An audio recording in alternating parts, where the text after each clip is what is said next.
بسم اللہ الرحمن الرحیم۔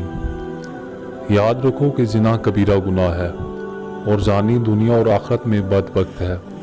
اللہ عز و جل نے اپنی پاک کتاب میں متعدد مقامات پر ممانعت فرمائی ہے، چنانچہ بدکاری کے پاس نہ جاؤ، بے شک وہ بے حیائی ہے اور بہت ہی بری راہ ہے۔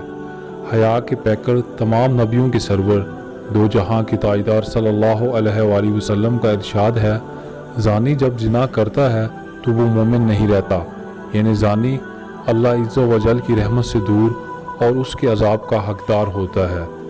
ایک نوجوان نے رحمت للعالمین صلی اللہ علیہ وآلہ وسلم کی بارگاہ میں حاضر ہو کر عرض کیا، یا رسول اللہ صلی اللہ علیہ وآلہ وسلم، کیا آپ صلی اللہ علیہ وآلہ وسلم مجھے زنا کی اجازت دیتے ہیں؟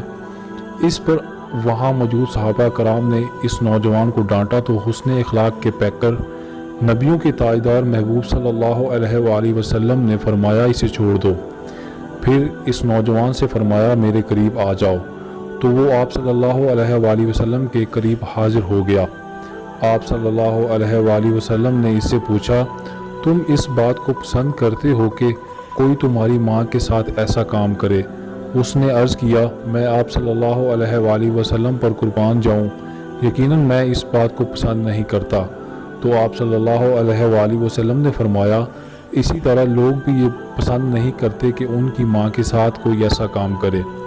پھر آپ صلی اللہ علیہ وآلہ وسلم نے اس سے پوچھا، کیا تم اپنی بیٹی کے لیے یہ بات پسند کرتے ہو؟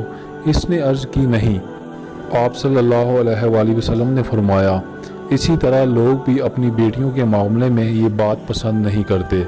پھر آپ صلی اللہ علیہ وآلہ وسلم نے اس کی بہن، خالہ اور پھوپھی کے بارے میں سوال کیا تو وہ انکار کرتا رہا، اور آپ صلی اللہ علیہ وآلہ وسلم فرماتے رہے، اسی طرح لوگ بھی یہ بات پسند نہیں کرتے۔ پھر آپ صلی اللہ علیہ وآلہ وسلم نے اپنا دست مبارک اس نوجوان کے سینے پر رکھ کر دعا فرمائی، اے اللہ عز و جل، اس کے دل کو پاک فرما، اس کا گناہ معاف فرما اور اس کی شرمگاہ کی حفاظت فرما۔ اس کے بعد یہ نوجوان زنا کو سخت ناپسند کرنے لگ گیا۔ سبحان اللہ۔